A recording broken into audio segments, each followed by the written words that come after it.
అదే RTV app వార్తల్ని క్షణాల్లో చదివే అవకాశం ఉంటుంది. ఒక న్యూస్ పేపర్, ఒక టెలివిజన్ ఛానల్ మీ చేతుల్లో ఎప్పుడూ ఉంటాయి. భారతీయ జనతా పార్టీ కేంద్ర అధిష్టానంకి నా ఒక విన్నపం. తెలంగాణకి కొత్త భారతీయ జనతా పార్టీ ప్రెసిడెంట్ వస్తున్నారని మేము వింటున్నాం. కానీ మేము కేంద్రంకి ఒకటే ఒక రిక్వెస్ట్ చేస్తున్నాం. భారతీయ జనతా పార్టీ అధికారులకి, భారతీయ జనతా పార్టీ సీనియర్ నాయకులతోని చర్చ చేసి ప్రెసిడెంట్ డిక్లేర్ చేస్తే చాలా బాగుంటుంది. ఇవాళ 8 ఎమ్మెల్యేస్ ఉన్నారు, 8 ఎంపీస్ ఉన్నారు, చాలామంది సీనియర్ నాయకులు ఉన్నారు. అందరితోని ఒక్కసారి చర్చ చేసిన తర్వాత ప్రెసిడెంట్ డిక్లేర్ చేస్తే చాలా బాగుంటుందని నేను వ్యక్తిగతంగా అనుకుంటున్నాను. ఎందుకంటే ఇవాళ మనం చూస్తున్నాం, తెలంగాణలో భారతీయ జనతా పార్టీ గ్రాఫ్ పెరిగింది. ఒకప్పుడు ఒక్కటే ఎమ్మెల్యే ఉండే, ఇవాళ 8 ఎమ్మెల్యేస్ ఉన్నారు. ఒకప్పుడు 4 ఎంపీ ఉండే, ఇవాళ 8 ఎంపీలు అయినారు. జిహెచ్ఎంసీ పరిధిలో 40 అబోవ్ కార్పొరేటర్స్ ఉన్నారు. చాలా మంచి ఒక మార్పు మనకు కనబడుతుంది. ఎందుకంటే తెలంగాణ ప్రజలు ఈ బీఆర్ఎస్ రాజ్యం చూసినారు, కాంగ్రెస్ రాజ్యం చూస్తున్నారు.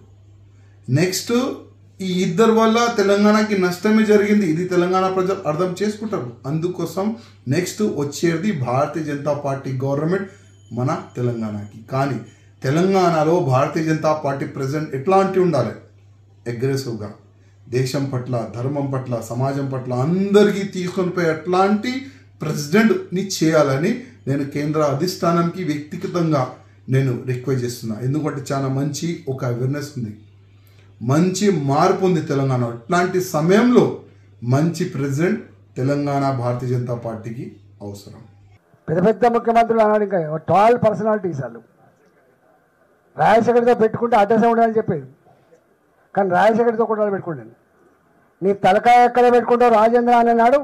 నిప్పులు చెరిగిన నా మాటలు బయటికి రాకపోవచ్చు, ముఖ్యమంత్రి గారు మాట్లాడిన మాటలే బయటికి రావచ్చు, మేము మాట్లాడిన మాటలు బయటికి రాకపోవచ్చు. కానీ ఆనాడు ఆయన నన్ను అన్న మాట బయటకు వచ్చిన తర్వాత, గిన్నె అంటావా అంటే నన్ను గట్లంటావా అన్న, నేను నన్ను గట్లంటావా అని గిట్లనే అంటా అన్న చెప్పాడు.